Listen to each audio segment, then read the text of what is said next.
Hey everyone, how you doing today? It's me, David, coming to you from the Beatles Corner. We are collecting the Beatles 101.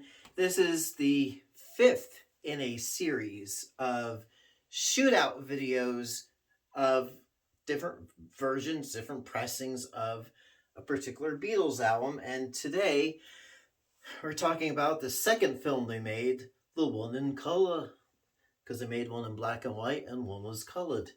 And that would be Eight Arms to Hold You. No, it's Help, which is a madcap romp, part spoof, part spy thriller, part music, all music. Anyway, Help. So we're not talking about the movie, we're talking about the British version of the album.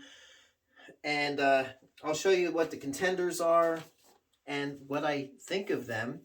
So we have the British version from my BC13 blue box set. We've got a made in the EEC version. For what the EEC was, I have a video coming up exactly what that was about. Made in the EEC from the 80s. We've got a 1969 German press on the Hozu label. And I hope for my friends out there in Deutschland that I'm saying Hozu the correct way. And then we've got the 2012 vinyl pressing of the digital remaster. So there you go. I don't know why I'm holding up three versions of the same cover, but I do really like the German one. It's a bit more exciting. So we're going to do this how in order of my least, I shouldn't say least favorite. I'm gonna feature number one's gonna be my go-to pressing. So my favorite pressing, the one if I want to listen to this album, is my go-to pressing. With the last one being kind of like, hey, I have it. It's nice to have in the collection because I have it. So the number, and I've been disappointed with the results on these. My number 4 would be the German Hozu version from 1969, which I love the cover. And the back cover, yeah, it's the same as the British. So, Hi Hilf, number 4. And why? Why did I place it at the 4 position? And I'm not running out and buying different versions of this album to compare, just what I got on hand. So I say on here, and this is a 1X1X, so the catalog number SHZE162 1X1X. It's a little flat and compressed. It's not really open sounding. It sounds like a standard version, I would say, of the album. It's not, the music's there. It's just not really exciting. Maybe later pressings, late 70s, early 80s would be better. At Legend Records in Mount Gilead, they got a copy of a different German pressing, which I might look into, despite what I just said about not rushing out and buying other pressings. But I know, the Apple label pressings from Germany from the 80s are supposed to sound really spectacular. We'll see. But this 1969 fourth press version from Germany, a little flat and compressed. The music's there, but, the other pressings sound a bit better. Which leads me into the number 3 spot, which is the 2012 vinyl pressing of the 2009 digital remaster. I just called it the 2012 vinyl pressing, and people got on me, oh, it's the 2009 vinyl reissue, or 2009 remaster, and that's what you should be called. Okay. So there you go. So there's that one. Put that right there. I really think it's a really good sounding pressing for the most part. it's nice to get a brand new reissue Beatles album, peel off um, that shrink wrap and whatnot. But what did I think of it? So I marked down, it's got great balance and sound. It sounds a little sterile. There's nothing really wrong with it, but there's something a bit lifeless with this version of the album. Maybe it's too perfect, and that's what makes it sterile sounding. And it's kind of like, I was trying to figure out a good analogy, is that you can have somebody make you a dinner. Let's say shrimp scampi. Oh, shrimp scampi sounds good to me. And you go to a restaurant and it's shrimp scampi, a bed of pasta.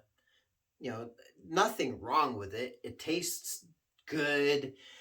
It's but there's no life in it, right? As opposed to, you go to a like a mom and pop restaurant and you order their shrimp scampi, and it just, oh, there was love put into it. And that's kind of like with this version from 2012. It's the music, it's the album, it sounds good, but there's just something missing. The life is kind of, for me, it's kind of missing out of it. Best way I can describe it. Um, you know what? And then the other two. So we've got um, the EEC version from the 80s and the 1978 pressing from the UK. So I'm kind of calling it in a way a tie, but my goal is, which one am I going to go to? So with the British one, it's a -2-3 pressing. It's very open. It's well balanced. It doesn't sound compressed. It has a tremendous, beautiful low end to it.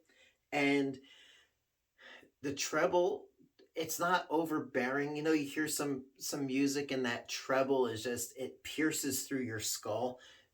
It's not the case with this. It's well balanced. And growing up and hearing about the British albums, because here in the States, you say what you will about the Capitol albums, especially the early ones, but there was this fallacy that the British versions just sounded flat and dull and had no life. Well, this album, the British version of this album, shatters that, blows it out of the water. It's a very well-rounded version of the album. Just enjoyable. I would say it was, in my opinion, more of an audiophile grade to it. But then that leaves us with the EEC version, and this is a 1Y 1Y pressing. And the catalog, so what they did was the catalog number, when they updated the catalog numbers, they must have updated the matrices, or not just the matrices, but they did a remaster of them.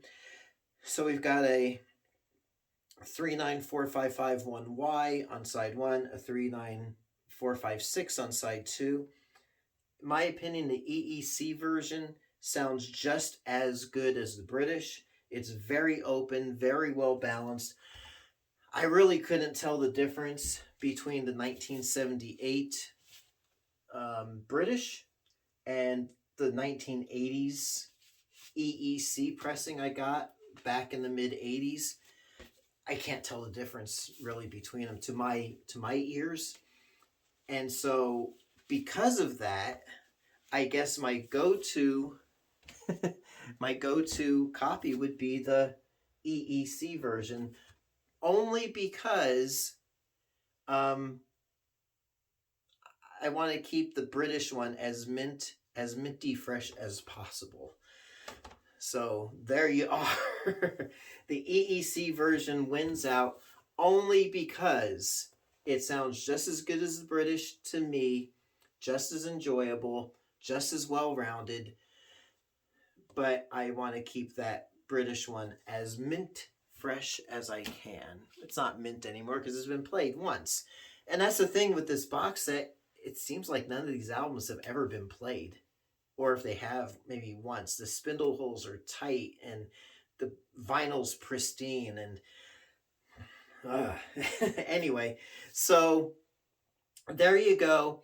If you have a version of this album that you enjoy, and obviously I didn't do the American version because it's basically a different album.